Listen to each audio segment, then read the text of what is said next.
In this lecture, we will learn what Python is and why we should use it.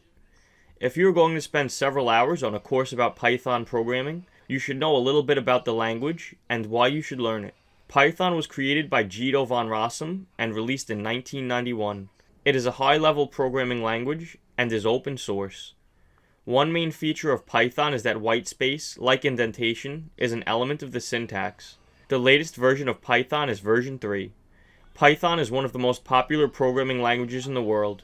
In the United States, the average Python programmer salary is around $120,000. There are more job openings for data scientists and machine learning engineers that know Python than there are for all other languages combined.